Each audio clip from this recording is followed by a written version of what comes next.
Hello, नमस्ते सभी दर्शकों तक। मैं उनसे प्रसाद मलासी आपके बीच में हूँ आज। और मैं हूँ अभी रुद्रप्रयाग में। यहाँ पर आज चलते चलते अचानक मुलाकात होगी मेरी श्री मोहित डिमरी जी। मोहित डिमरी जी किसी परिचय के मोहताज नहीं है। आप सब जानते हैं उनको, एक बहुत युवा वर्ग के लोकप्रिय नेता, और जो उत्तराखंड के राजधानी गैरसैंण मूल निवास भू कानून समन्वय समिति के संस्थापक संयोजक रहे हैं मोहित डिमरी जी। आज हमारी आपसे मुलाकात होगी, तो चलिए आप लोगों से भी थोड़ा बात करवाते हैं। मोहित डिमरी जी क्या सोचते हैं, आज रुद्रप्रयाग में हैं। तो डिमरी जी, आपका स्वागत है बहुत बहुत। और ये फीन लगी हमारी बातचीत, जो उत्तराखंड जो शुरू में ही आपका रहा है कि राजधानी मूल निवास, वो आज किस स्टेज पे अभी आप समझते हैं कि हम पहुंच पाए? पहले तो आपका बहुत बहुत धन्यवाद बुड्ढा जी। आज राजधानी का सवाल हम सबके लिए एक बड़ा सवाल है, और लंबे समय से हमने राजधानी को लेकर संघर्ष भी किया है। और आज भी हमारा संघर्ष है कि हमारी अपनी राजधानी गैरसैंण होनी चाहिए। और उत्तराखंड आंदोलनकारियों का भी सपना था कि उत्तराखंड के केंद्र बिंदु में राजधानी हो, लेकिन ये सपना आज भी हमारा अधूरा है। और आप देखेंगे, चाहे भाजपा की सरकार रही हो या कांग्रेस सरकार रही हो, दोनों राष्ट्रीय पार्टियों ने इस मुद्दे को हाशिए पर डाला। राजधानी के सवाल पर दोनों राष्ट्रीय दल आज तक इसे फुटबॉल की तरह खेल रहे हैं। और होता क्या है कि जब जब जिस पार्टी की सरकार आती है, वो जनता से यही वादा करती है कि हम सत्ता में आएंगे तो राजधानी गैरसैंण बनाएंगे। अब ये आप देखेंगे कि भाजपा सत्ता में है तो कांग्रेस कह रही है कि हम सत्ता में आएंगे तो राजधानी गैरसैंण बनाएंगे। इससे पहले यही बात भाजपा कहती थी। लेकिन इस मूल भावना को आज तक किसी भी राष्ट्रीय पार्टी ने नहीं समझा। और आम जनता इस पक्ष में हमेशा से रही है कि पहाड़ी राज्य है तो पहाड़ की राजधानी, पहाड़ी राज्य की राजधानी गैरसैंण में होनी चाहिए। और राजधानी बनने के बाद लोगों को लगता है, और हमें भी सबको लगता है, कि कहीं ना कहीं जो हमारे पर्वतीय क्षेत्र का विकास है वो आगे बढ़ेगा। राजधानी पहाड़ में होगी तो पहाड़ के दर्द को यहाँ के नेता, यहाँ के अधिकारी बहुत नजदीक से महसूस करेंगे। लेकिन दुर्भाग्यवश आज तक एकमात्र ऐसा उत्तराखंड राज्य है जिसकी अपनी कोई राजधानी नहीं। देहरादून जो राजधानी है वो अस्थायी है, और गैरसैंण जो राजधानी है वो ग्रीष्मकालीन राजधानी है। तो हम लगातार इसको लेकर संघर्ष कर रहे हैं। आगे भी हमारी यही कोशिश है कि सरकार पे दबाव बनाए। आप समझते हैं इस मामले को कि जब संसद में उत्तराखंड राज्य का विधेयक आया, उसके बाद उस समय झारखंड और छत्तीसगढ़ राज्य का भी बने हैं, और जो संसद में बिना कांग्रेस के समर्थन के भाजपा ये राजधानी राज्य नहीं बना सकती थी। उसमें जो वोटिंग हुई तो कांग्रेस के सदस्य भी थे। तो इसलिए लोग जो कह रहे हैं, आप भी इस बात को समझते हैं कि कांग्रेस और भाजपा ने दोनों ने मिलकर भारतीय संसद में उत्तराखंड राज्य के साथ धोखा किया है, एक राजनीतिक बेईमानी की है। क्योंकि हमारे साथ के जो राज्य थे, जो राज्य बने छत्तीसगढ़ और झारखंड, उनको राजधानी दी थी, हमें ऐसे अदर में लटका दिया। 25 साल बीत गए हैं, इसका क्या दुष्परिणाम हमें दिख रहा है? देखिए, सबसे बड़ा दुष्परिणाम यही है कि हमारा अपने राज्य की कोई राजधानी नहीं है। इससे बड़ा दुर्भाग्य हमारे राज्य क्या हो सकता है? पूरे देश भर में कोई ऐसा राज्य नहीं है जिसकी अपनी राजधानी ना हो। सिर्फ उत्तराखंड ही एकमात्र इकलौता राज्य ऐसा है जिसकी अपनी कोई राजधानी नहीं है। और एक तरह से देखा जाए कि उत्तराखंड के निर्माण के पीछे जो सपना यही था कि हमारी राजधानी गैरसैंण हो, और इसको लेकर तमाम तरह से आंदोलनकारियों ने संघर्ष भी किया, लेकिन वो सपना कहीं ना कहीं अधूरा है। और हमें और उत्तराखंड के लोगों को जो उनके सपने हैं वो तभी पूरे हो सकते हैं। आज भी हमें लगता है कि अगर वहां पर सचिवालय अभी निर्माण नहीं हुआ है, विधानसभा भवन गैरसैंण में बन चुका है, अगर वहां पे तमाम तरह से सुविधाएं जुटाया जाए और गैरसैंण को स्थायी राजधानी प्रदेश की अगर घोषित किया जाता है, तो कहीं ना कहीं जो पहाड़ी राज्य की परिकल्पना जो की गई थी कि कैसा हमारा पहाड़ी राज्य होगा, किस तरह के यहाँ पे डेवलपमेंट होने चाहिए, तो उस पर हम काम कर सकते हैं। अगर कोई विधायक गैरसैंण में बैठेगा, वहां पर सरकार बैठेगी, वहां पे तमाम अधिकारी बैठेंगे, ब्यूरोक्रेट बैठेंगे, तो पहाड़ के उस मर्म को, उन समस्याओं को करीब से महसूस कर पाएंगे। आपने देखा होगा पिछले दिनों गैरसैंण में हॉस्पिटल में डॉक्टरों के अभाव में एक गर्भवती महिला ने दम तोड़ दिया था। वहाँ पे जो हॉस्पिटल भी है वहाँ पे तमाम तरह की सुविधाएं नहीं है, स्पेशलिस्ट कोई डॉक्टर वहाँ पे है नहीं। मैं कई बार गैरसैंण गया हूँ, वहाँ पर मैंने सड़कों की स्थिति भी देखी है, बहुत ही बदहाल है। गैरसैंण बाजार की स्थिति देखी है, स्कूलों की स्थिति मैंने वहाँ देखी है, गाँव के मैंने हालात देखे हैं गैरसैंण के। तो जब राजधानी वहाँ पर स्थापित होगी तो वहां से कहीं ना कहीं हमें ये उम्मीद है कि जो पहाड़ में ये तमाम तरह की समस्याएं हैं, चाहे स्वास्थ्य की हो, शिक्षा की हो, चाहे सड़कों की हो, चाहे अन्य तरह की समस्या हो, उस दर्द को, उन समस्याओं को हमारे नेता, हमारे अधिकारी बहुत नजदीक से महसूस करेंगे। और जब उनके बच्चे भी वहां रहेंगे तो और वो भी स्वयं वहां रहेंगे तो वहां पर जो पहाड़ी क्षेत्र के हॉस्पिटल है या स्कूल है उनकी स्थिति में सुधार हो सकता है। हाँ, ये बात ठीक है कि क्योंकि उत्तराखंड राज्य की मूल अवधारणा ये थी कि उत्तर प्रदेश जैसे जो विशाल राज्य है उसमें पहाड़ का हित नहीं हो सकता, पहाड़ में योजना नहीं बन पा रही, पहाड़ से पलायन नहीं हो सकता। पहाड़ का पानी और पहाड़ की जवानी, ये मुख्य उसमें मुद्दा था। और दूसरा ये था कोदा धुआं खाएंगे उत्तराखंड राज्य बनाएंगे, हमारी जीत। आज कोदे का समर्थन मूल्य बढ़ गया है, अच्छी बात है, कोदे को एक पहचान मिली, मगर जो पहाड़ के जो अन्य फल हैं जैसे अभी माल्टा वाले काश्तकार पूरे राज्य में परेशान है, तो हमारी नीतियां नहीं बन पा रही है। देखिए, आपने माल्टा की बात की है अभी, और मैंने देखा कि इस बार सरकार ने इसका समर्थन मूल्य 10 रुपए घोषित किया है, यानी हर 1 केजी 10 रुपए का मूल्य किसानों को दिया जा रहा है। अब आप समझ सकते हैं कि 10 रुपए से किसान को कितना फायदा हो सकता है। साल भर मेहनत होती है। एक तो सबसे बड़ी समस्या क्या है कि जो हमारा उत्पादन हो रहा है उसको ट्रांसपोर्टेशन की एक बड़ी समस्या हमारे गांव में, ग्रामीण क्षेत्र है, वहां से अगर माल्टे को अगर हमें बाजार में उसको उपलब्ध करवाना है तो एक ट्रांसपोर्टेशन की एक बड़ी समस्या काश्तकारों के सामने है। और ऊपर से आप 10 रुपए उनको दे रहे हो तो उनकी जो लागत होती है काश्तकारों की वो भी नहीं निकल पा रही। तो इस बार हमने देखा कि कुछ संस्थाएं ऐसी हैं, उन्होंने बहुत अच्छा काम किया। मैं देहरादून में था तो धात संस्था वहां पर काम कर रही है, तो धात संस्था द्वारा वहां पर पूरे देहरादून शहर के अंदर 50 रुपए किलो माल्टा लोगों को उपलब्ध करवाया। होम डिलीवरी तक वहां पर माल्टे की धात संस्था द्वारा दी गई। तो हमारे मानना है कि माल्टे से हम अपने पहाड़ की अर्थव्यवस्था को सुधार सकते हैं। इसका अगर हम बड़े स्केल पर उत्पादन करें, एक तो इससे हमारे लोगों को रोजगार मिल सकता है, दूसरा माल्टे के जरिए हम बहुत सारी चीजें वैल्यू एडिशन भी कर सकते हैं।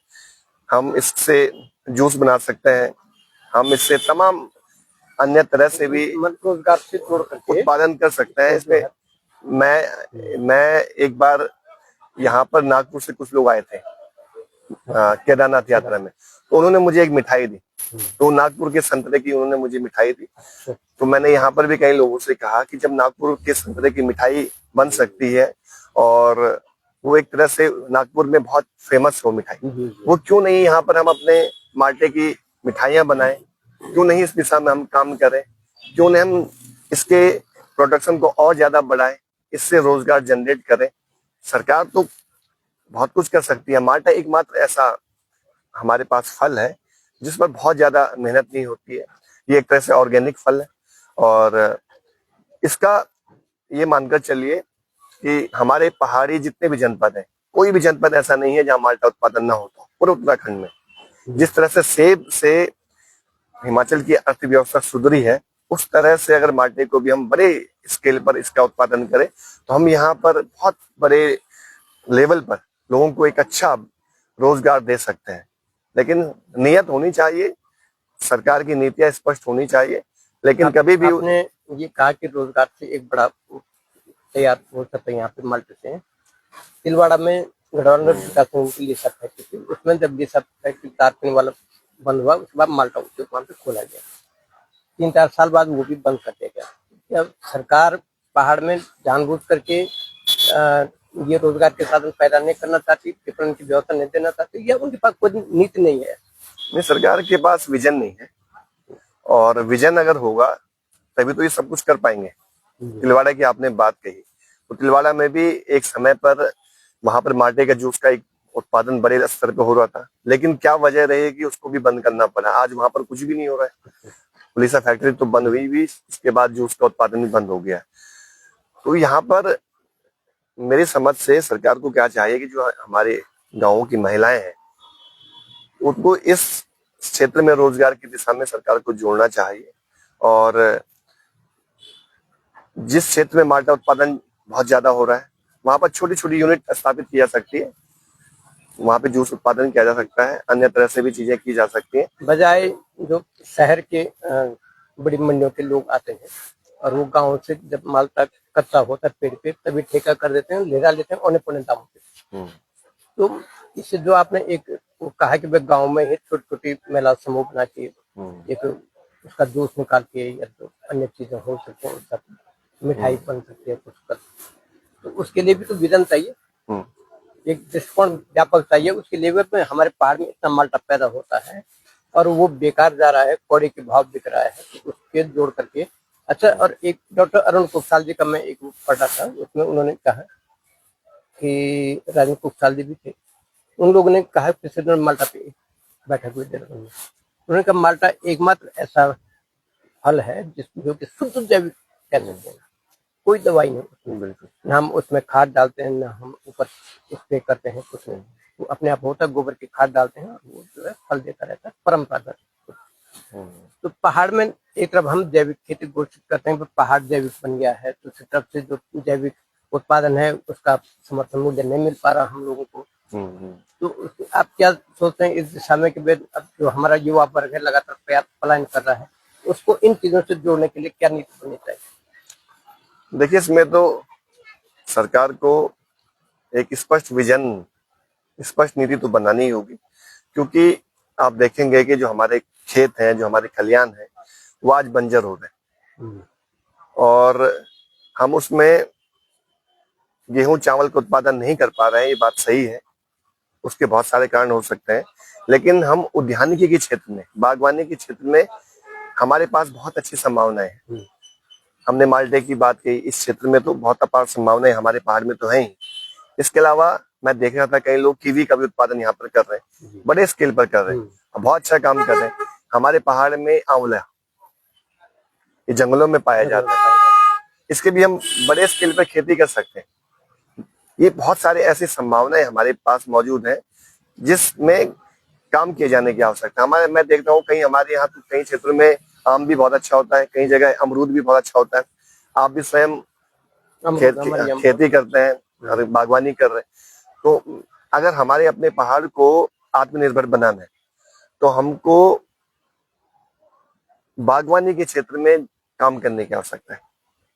जितना हम इस क्षेत्र में काम करेंगे और जहाँ जो मिट्टी जिस फल के लिए उपयुक्त है वहां पर उस तरह से हम पेड़ लगा सकते हैं, उस तरह से वहां पर उत्पादन कर सकते हैं। जो भी जलवायु जिस क्षेत्र की है वहां पर कम काम किया जा सकता है। लेकिन इस पर मैं यही कहूंगा कि सरकार को एक तो हमारे युवाओं को भी मोटिवेट करना होगा, उनको ट्रेनिंग देनी होगी, क्योंकि जंगली जानवरों का भी एक यहाँ पर बड़ा एक आतंक रहता है। लोग जो खेती करते भी हैं तो इसलिए निराश हो जाते हैं क्योंकि जंगली जानवर की फसलों को नुकसान पहुंचा देते हैं। एक तो सरकार को सिक्योरिटी भी देनी होगी और जो खेती कर रहा हो इस क्षेत्र में उसको प्रोत्साहित भी करना होगा, प्रशिक्षण और संरक्षण सब तरह से उनको मार्केट भी उपलब्ध करवाना होगा। मार्केट में हम खरीदेंगे, अगर नहीं बिकेगा तो हम देंगे। उनकी सुरक्षा की गारंटी देनी पड़ेगी कि आपके रोजगार हम आपको जनरेट करके देंगे, लेकिन आपको मेहनत। आपने मिट्टी परीक्षण की बात कही है, आपके सामने एक छोटा सा उदाहरण मैं देता हूँ। मैंने पिछले साल 2 साल पहले मिट्टी परीक्षण के लिए भेजा और उद्यान विभाग ने बोला कि हम करवाएंगे। वो गए, मैंने कहा हमारे खेतों में क्या क्या कमी है, क्या हो सकता है, उसका रिजल्ट नहीं आया, पता नहीं कहाँ परीक्षण। फिर अगस्त में सर्दोत्सव हुआ पिछले साल, वहाँ भी मैंने जब ये बात की तब जो है उन्होंने कहा नहीं हम आपके खेत से मिट्टी लाएंगे। वो स्वयं गए मिट्टी लाए, आज तक उसका मुझे पता नहीं चला मेरे खेत की मिट्टी कहाँ गई और उसका रिजल्ट क्या हुआ। हम ये कह रहे हैं कि जो उद्यान विभाग है, कृषि विभाग है, यहाँ पहले इन्हीं कर्मचारियों को, अधिकारियों को प्रशिक्षण की जरूरत है। बिल्कुल ऐसा लग रहा मुझे जहाँ तक है। अच्छा चलिए, देखिए आप बुढ़ा जी, आप पत्रकार भी हैं। अब आपने कहा कि मिट्टी परीक्षण होना चाहिए कि आपको पता हो कि इस मिट्टी में क्या उत्पादन कर सकता हूँ, ताकि मैं उस हिसाब से वहां पे पेड़ लगाऊं, उस हिसाब से कोई भी चीजें करूं। अब जब इसका हमारे जितने डिपार्टमेंट यहाँ पे उद्यान हो चाहे कृषि डिपार्टमेंट, इनका इस पर ध्यान ही नहीं है कि हमको मृदा परीक्षण भी करना है, कहाँ किस तरह की जलवायु है उसको देखना है, इसके आधार पर हमको आगे काम करना है, क्योंकि वो सोच नहीं है। सोचें। अब हम तो ये भी देख रहे हैं कई जगह जो सब्सिडी मिलती भी है बगीचा लगाने के लिए, उसमें भी बहुत बड़ा गोलमाल होता है। उसमें भी काम जमीन पर दिखाई नहीं देता, सिर्फ सब्सिडी के लिए ही कुछ लोग काम करते हैं, पैसा लिया, उसके बाद वहां पर हमें इस तरह से कोई बगीचा नजर नहीं आता है। तो ये भी कहीं ना कहीं कमी है और विभाग को इस दिशा में सोचना चाहिए कि कैसे हम यहाँ पर एक बेहतर माहौल दे सके यहाँ के युवाओं को, उनको प्रशिक्षण दे सके। लेकिन यहाँ मैं देखता हूँ कि इस दिशा में कोई काम होता नहीं।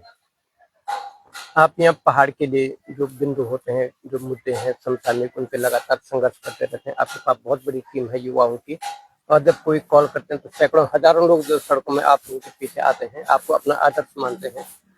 तो इस जो संभावनाएं हैं भविष्य में जो राजनीति की इसमें जो बनती हैं, क्योंकि निश्चित तौर पे ये जो मामले हैं ये राजनीतिक मामले हैं, राजनीति से ही ये मामले सुलझने हैं। हमारी राजधानी है, मूल निवास है, भू कानून है, जो भी आप हमारे पहाड़ की खेती बाड़ी है, पलायन है, ये सारे राजनीतिक मामलों के मुद्दे हैं। आप क्या समझते हैं कि जो लोग सड़कों पे हैं, आपकी छोटी कॉल पर भी आ जाते हैं, क्या आप निकट भविष्य में जो चुनाव होंगे उनमें एक वोट परिवर्तन के लिए या एक दिशा देने के लिए वोट जो सड़कों पर फिर आएगा? देखिए, इसमें आंदोलन तो एक अपनी जगह है, जनता के मुद्दे होते हैं। हमने मूल निवास के लिए एक बड़ा मूवमेंट किया, भू कानून के लिए किया, अंकिता को न्याय दिलाने के लिए एक बड़ा मूवमेंट किया, बेरोजगारों के सवाल पर भी हम लोग आंदोलन में शामिल होते रहे। आंदोलन अपनी जगह है, लेकिन पॉलिटिकल बदलाव कैसे आएगा इसको समझने की आवश्यकता है। पॉलिटिकल बदलाव तब आएगा जब हम जनता को अवेयर कर पाएंगे, जागरूक कर पाएंगे। आप देखेंगे कि हमारे लोग अभी इतने जागरूक नहीं, और इस तरह की लीडरशिप भी दिखाई नहीं देती कोई जनता को विजन दिखा सके कि आपके पास क्या रोड मैप है लोगों के लिए, उनके बेहतर भविष्य के लिए। ऐसा कोई दूर दूर तक अभी नजर नहीं आ रहा। वही राजनीतिज्ञ, वही पॉलिटिशियन आगे सफल हो सकता है जो जनता को जागरूक करेगा, जो जनता को स्पष्ट विजन दिखाएगा, स्पष्ट नीतियां बताएगा कि उनके लिए हम क्या बेहतर कर सकते हैं, क्या उनके पास बेहतर प्लान है। जो भी लीडरशिप इस दिशा में काम करे, मैं समझता हूँ कि जनता उस पर भरोसा करेगी। लेकिन अभी आप देखेंगे कि हमारे जो मतदाता हैं वो छोटे छोटे लालच में आ जाते हैं। उन्हें आमतौर पर जब हम देखते हैं, लोगों को मुद्दों से इतना ज्यादा सरोकार होता नहीं है। आप देखेंगे कि जब गांव में आजकल जंगली जानवरों का आतंक है, कई लोग इस घटना में मारे भी जाते हैं, लेकिन वो जनता को गुस्सा दिखाई नहीं देता है। कहीं शराबबंदी का आंदोलन चल रहा है कि बस कई महिलाओं स्कूलों में टीचर नहीं, तो लोगों का गुस्सा उस तरह से दिखाई नहीं देता। हॉस्पिटल में डॉक्टर नहीं है, लोगों को इलाज नहीं मिल पा रहा है। लोग जा रहे हैं यहाँ से भाग भाग के, देहरादून, कोई दिल्ली भाग रहा है, वहां स्थिति बड़ी खराब है। हम देखते हैं हमेशा वहां पर लोगों को भी इलाज नहीं मिलता, पैसे इतने ज्यादा लोगों के लग जाते हैं। उसके बावजूद भी हमारे लोग इस बात को नहीं समझ पा रहे हैं। अगर बेहतर स्वास्थ्य नहीं मिल रहा है, बेहतर उनको स्कूल नहीं मिल पा रहे हैं, जंगली जानवरों का आतंक है, उनके यहाँ सड़कें अच्छी नहीं है, नेटवर्क नहीं है, तमाम तरह की असुविधाएं लोगों को हो रही है, तो इसके लिए कहीं ना कहीं सिस्टम जिम्मेदार है। एक तो जनता इस बात को नहीं समझ पाती है कि इसके लिए हम जिम्मेदार किसको माने। जो सरकार है निश्चित तौर पर जिम्मेदार वही है। अभी भारतीय जनता पार्टी की सरकार है, तो भारतीय जनता पार्टी की सरकार क्यों चुनी गई? इसलिए चुनी गई ताकि लोगों की ये समस्याएं दूर हो सके। जब चुनाव आते हैं तब होता क्या है कि जनता इन सब मुद्दों को एक तरह से भूल जाती है। छोटे छोटे कुछ लालच होते हैं, कहीं शराब, कहीं पैसे, कहीं अन्य तरह के लालच लोगों को दिए जाते हैं। और मुझे इस कहने में कोई गुरेज नहीं है, लोग इस लालच में आते हैं, इस लालच में आकर लोग वोट भी करते हैं। अधिकतर लोग नहीं करते हैं, लेकिन एक कम से कम 15-20% लोग ऐसे रहते हैं जो इस लालच में वोट करते हैं। अब वो वोट जिसके पक्ष में जाता है वो चुनाव जीत जाता है। ये स्थितियां हर चुनाव में अभी तक देख रहे हैं।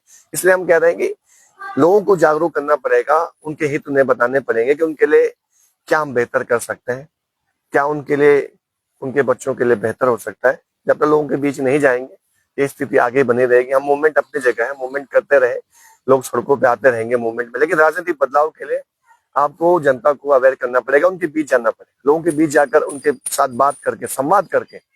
सोशल मीडिया की दुनिया अलग दुनिया है अलग अलग है और ग्राउंड रियलिटी अलग है। लोगों के बीच जब तक आप नहीं जाओगे, कोई भी पॉलिटिशियन लोगों को नहीं समझाएंगे, तब तक मैं नहीं समझता कि कोई बदलाव आएगा भाजपा और कांग्रेस के अलावा।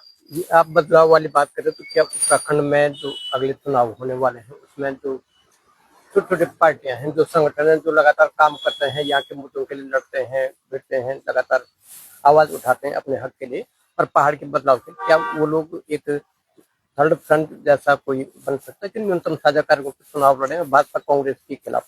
देखिए, मुझे तो थर्ड फ्रंट की जो बात हो रही है उसमें दूर दूर तक कोई उम्मीद नजर नहीं आती। मैं स्पष्ट कहना चाहूंगा, अभी आपने देखा होगा कि उत्तराखंड क्रांति दल ने स्पष्ट कह दिया है कि हम 70 सीटों पे चुनाव लड़ेंगे और हम किसी के साथ गठबंधन नहीं करेंगे। तो इसी के साथ उन्होंने बीजेपी कांग्रेस को कहा है कि इनसे गठबंधन नहीं होगा, बीजेपी कांग्रेस से गठबंधन नहीं होगा। नहीं, जो मेरी जानकारी में, जो मेरी बात उनसे हुई है, उन्होंने साफ कहा है कि बीजेपी कांग्रेस के अलावा बीजेपी के साथ गठबंधन तो होगा नहीं। कांग्रेस के साथ बात हो रही थी, उन्होंने मना कर दिया। और भी जितनी भी क्षेत्रीय पार्टियां हैं, किसी के साथ यूपीडी गठबंधन नहीं करेगी। यूपीडी ने स्पष्ट कर दिया। अब यूपीडी गठबंधन तो करेगी नहीं, अब और पार्टियां हैं वो भी चुनाव लड़ेंगे, तो इससे नुकसान तो क्षेत्रीय ताकतों को ही होगा। अगर यूकेडी गठबंधन के लिए तैयार नहीं होती है तो नुकसान क्षेत्रीय ताकतों को ही होगा। जो और भी संगठन है, क्षेत्रीय शक्तियां हैं, वो भी चुनाव लड़ना चाहती हैं, तो इसका जो वोटों का विभाजन होगा इसका सीधे तौर पे फायदा फिर बीजेपी को मिलेगा। एक गुंजाइश बनती है जैसे दबाव बने का भाई यूपीडी आपस में छोटे छोटे जो क्या कह सकते हैं हम कि जो आंदोलनकारी संगठन हैं, जो मंच हैं, और उनमें यदि कोई लड़ना चाहता है उनके साथ गुंजाइश क्षेत्रीय शक्तियों को एक होना चाहिए। और यूपीडी का यहाँ तक कहना है कि जितने भी ताकतें और हैं जो चुनाव लड़ना चाहती हूँ हमारी पार्टी में आ जाए और हमारे पार्टी से चुनाव लड़े। उनका ये कहना है कि हम गठबंधन इसलिए नहीं करना चाहते, हमने पहले भी गठबंधन किया, हमें बहुत ज्यादा धोखे मिले, अब हम गठबंधन की स्थिति में नहीं है और जिसको भी चुनाव लड़ना हमारी पार्टी से है, उनका ये तर्क है। लेकिन फिर भी कोशिश यही है कि सभी ताकतें एक होकर लड़े, जिससे राष्ट्रीय पार्टियों को फायदा ना पहुंचे। एक होकर नहीं लड़ेंगे तो कहीं ना कहीं फिर राष्ट्रीय पार्टियां ही चुनाव में हावी रहेंगी। तो हमारा तो सुझाव यही रहेगा कि एक होकर सबको लड़ना चाहिए और चाहे कोई भी क्षेत्रीय पार्टी हो, जहां भी जो भी उम्मीदवार मजबूत है उनके पक्ष में खड़ा होना चाहिए, मेरा मानना। चलिए, धन्यवाद। तो आपने देखा काफी सारी बातें हुई मोहित डिमर्जी से, और डिमर्जी का आखिर में उनका यही कहना है कि जो छोटी छोटी ताकतें हैं उनको बिखरने के बजाय एक होकर के एक मंच पे रह करके राज्य के हित में और इस समय जो है चुनाव लड़ना चाहिए, ताकि भाजपा कांग्रेस को पटकने मिल सके। बटोगे तो पटोगे। धन्यवाद। जय उत्तराखंड।